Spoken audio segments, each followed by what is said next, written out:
I'm going to move into next some sort of the interesting, and I'll say knockout areas. Now, for someone like Baz working the doors, I was very lucky. When I did the doors up in London, the sort of place I was working, every time bar one, I could actually talk my way out of it, and to get the person doing that preemptive, preventative stuff. There will always be a time, though, where whatever you say is going to end up, you're going to have to smack someone, and perhaps rightly so. However, I break Barrington's nose, blood comes out, split his lip, split his head open. First thing that's going to come down, old Bill is going to be on me like a ton of shit. So if I can effect a knockout where I'm literally leaving no marks whatsoever, that's got to be a really good thing, hasn't it? And it's also, you know, it's very controlled. He's not going to start running back and hitting his head on the wall and smashing it. I know what's going to happen. I can control it. Okay. We talked about the gallbladder line. Now, if you can just zero in here a little bit. There is a triangle, and some people, it's that shape. Others, it's inverted, above the eye sockets here. That is a place where 3 gallbladder parts meet up in a triangle. Gallbladder, as we know, is on the wood meridian. Runs along here, comes behind the ear into the place which we've just experienced, which is gallbladder 20.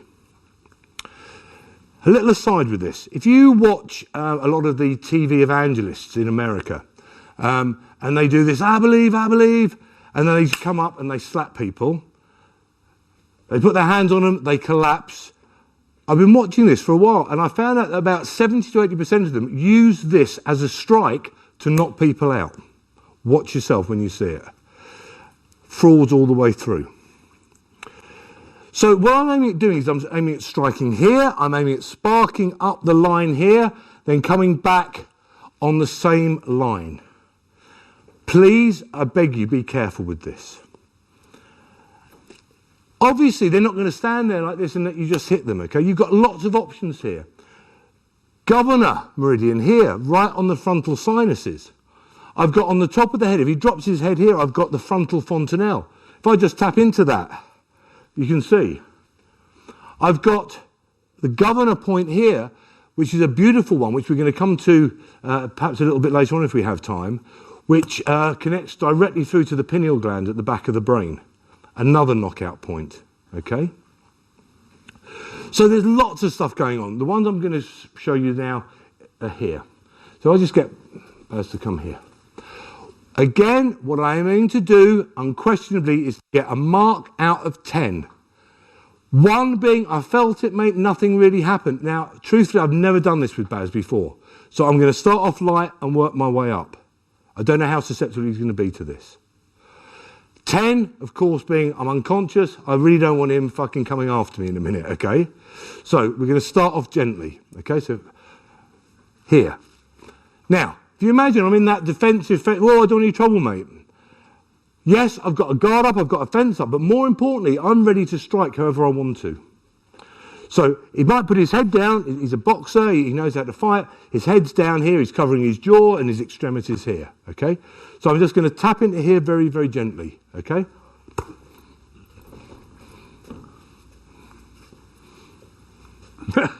How many? 4. 4. Okay, now you saw the reaction we had there. And again, I'm not putting any of those layers or players down, okay? What I'm going to do next, I'm going to come through, I'm going to run along here, then I'm going to join the dots here, okay?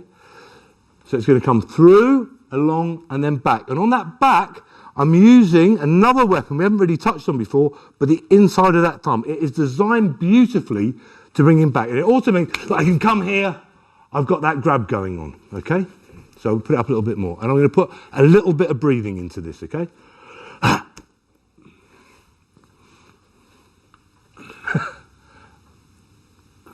How many? 5. 5, okay? We'll go once more and add something else in, okay? Imagine that first punch has come in, I've sparked up this meridian here. 7, 8. Okay, you all right? So just by sparking up here, joining the dots here, I've already got a 7 to an 8 to a guy who's fought around the world. How many times have you been knocked out in the ring? Once in the ring. 7 to 8, 10 being unconscious. Now, to my mind, that was about 5 to 10%, 10% absolute max. Okay? And what's interesting, this line here, where you've got this line going down, quite often as kids we become very natural fighters, don't we? You know, who hasn't been in the playground where kids come out and done nuggies on you, I think they called it in my school, or giving you a dead leg? They're quite often naturally honing in onto the actual meridians. It's really weird. So if I just take Baz here and rub that, I can take him down. Now watch, this is where it becomes interesting. We touched earlier on about putting a vocal, an auric persona on this. So simply by vibrating or buzzing, here, watch what happens. I think the word "you fucking cunt" came out of his mouth as he was going downwards. How much difference does that make? A lot of difference. A lot. Okay? Now, truthfully, you put Baz in a ring with me and he's going to rip my head off. There's no question about that. but see how easy it is. Even a guy with the experience and you know, within the commentary, everybody, you know, Baz has got an enormous reputation, not only being as a good guy, but also as being a tough guy. That's how easy it is to put him down. Okay?